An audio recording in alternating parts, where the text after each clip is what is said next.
Assalamualaikum warahmatullahi wabarakatuh. Alhamdulillahirabbil alamin. Wassalatu wassalamu ala asyrafil anbiya'i wal mursalin wa ala alihi wa ashabihi ajma'in. Amma ba'du. Alhamdulillah, dengan Rahman Rahim dan kemahagungan Allah, pada malam ini kita bisa berkumpul kembali di Masjid Nahdlatul Akbar dalam keadaan sehat walafiat. Semoga segala hajat kita, cita-cita kita yang baik menurut Allah permudah untuk terlaksana. Kita dan saudara-saudara yang diuji Allah dengan sakit ataupun permasalahan, semoga Allah sembuhkan dan selesaikan semua permasalahannya. Dan terutama semoga orang tua kita yang masih ada ataupun yang sudah tiada, Allah limpahkan kebahagiaan di dunia maupun di alam barzakh. Amin ya Allah ya rabbal alamin.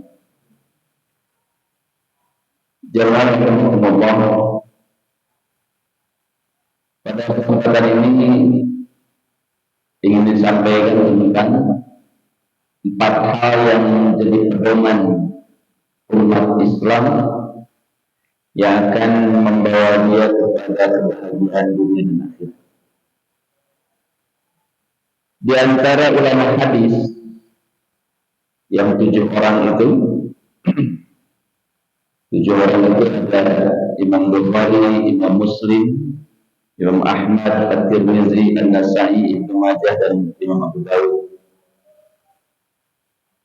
Di antaranya ada seorang ulama besar yang sangat tawadhu dan yang diberikan kecerdasan oleh Allah Subhanahu wa taala, yaitu Imam Abu Dawud.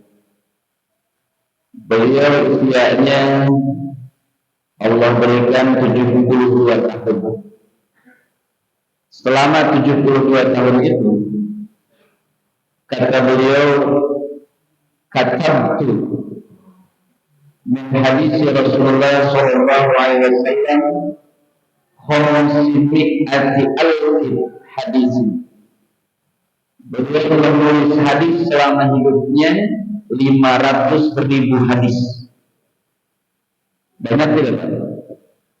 500.000 hadis. Kebayang ya?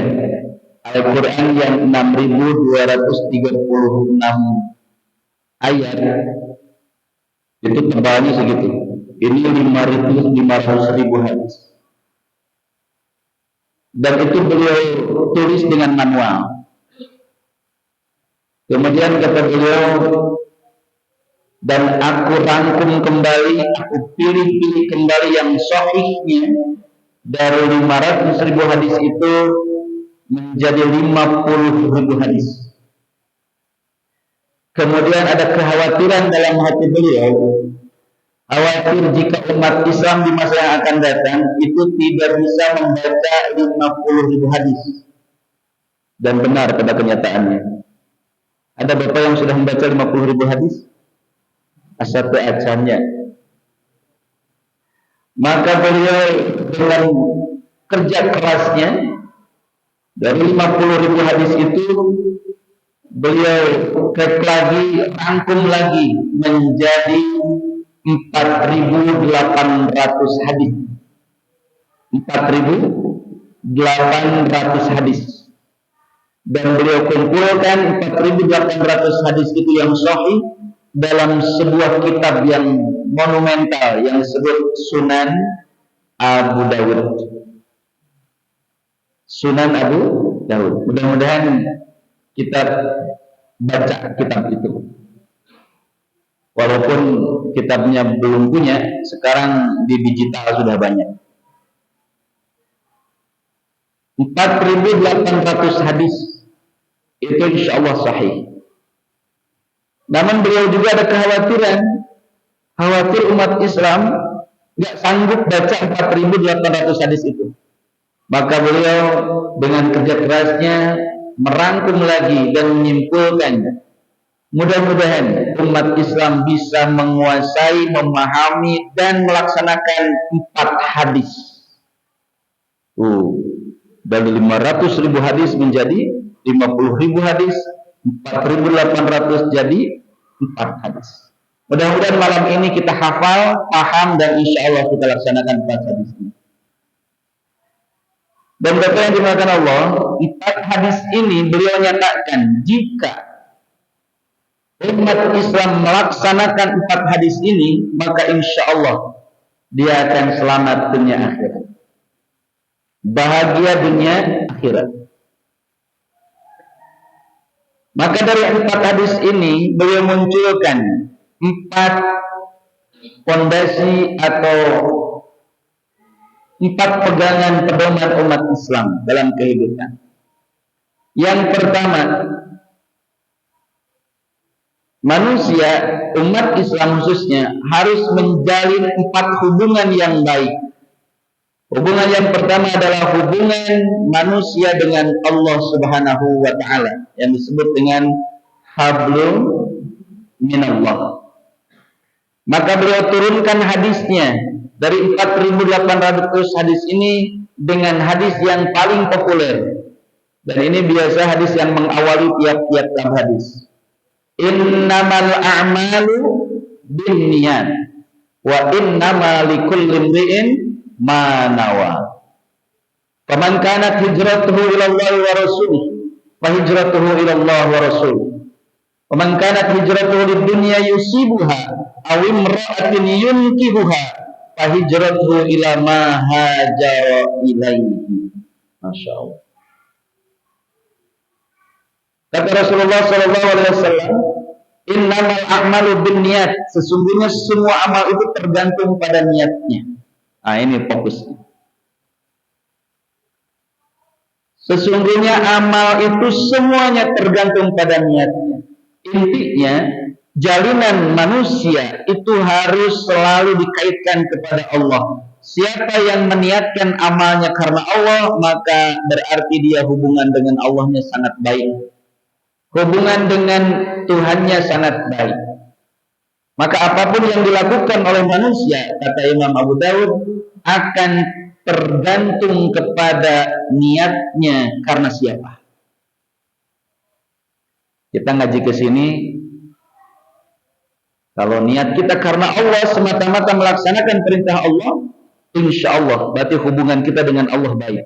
Dan jika hubungan kita dengan Allah baik, maka kita akan bahagia. Kita akan selamat dunia dan akhirat. Tapi jika niat kita datang ke sini itu bukan karena Allah, berarti hubungan kita dengan Allah tidak baik. Dan jika hubungan kita dengan Allah tidak baik, maka tidak akan mendapatkan kebahagiaan. Bahagia itu dirasanya dengan ini. Ya, tidak sedikit yang ngaji kecewa ya. Terus coba, kita ngaji itu ke hati. Ya mungkin niatnya tadi kurang bagus. Ada penceramah yang tidak jadi ceramahnya karena masalahnya mic tidak enakan gitu. Atau karena mungkin lampunya mati. Jadi ceramahnya tidak jadi. Pada zaman Rasul gitu ya lampunya. Ada yang ustadz atau mubalik misalnya marah-marah karena memang mungkin mustaminya tidak kondusif. Ya tergantung pada ini. Kita ngaji karena siapa? Apapun yang terjadi, kalau karena Allah, itu insya Allah tidak akan mengubah niat baik kita. Apakah kondisinya nyaman tidak nyaman, itu tidak jadi masalah. Yang penting niat kita karena Allah. Seperti halnya kita menyekolahkan anak. Dari mulai TK, SD, SMP, SMA, sampai perguruan tinggi, niatnya karena apa? Kalau hanya untuk mengejar pekerjaan sebatas duniawi, maka siap-siaplah kecewa. Karena mungkin saja apa yang dicita-citakan itu tidak terlaksana, ataupun terlaksana tapi tidak sesuai dengan keinginan atau dia sukses tapi lupa pada orang tua. Bisa seperti itu.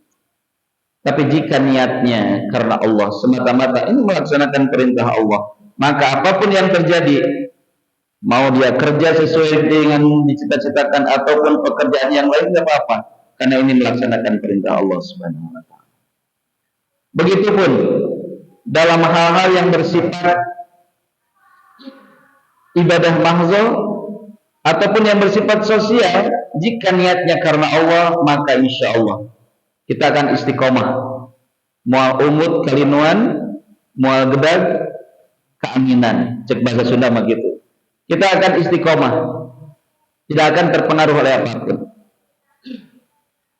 Oleh karena itu kata Imam Abu Dawud, perbaikilah hubungan kita dengan Allah, perbaikilah hubungan makhluk dengan Khalik, karena disinilah pangkal semuanya. Innamal a'malu binniyat, sesungguhnya semua amal tergantung pada niat.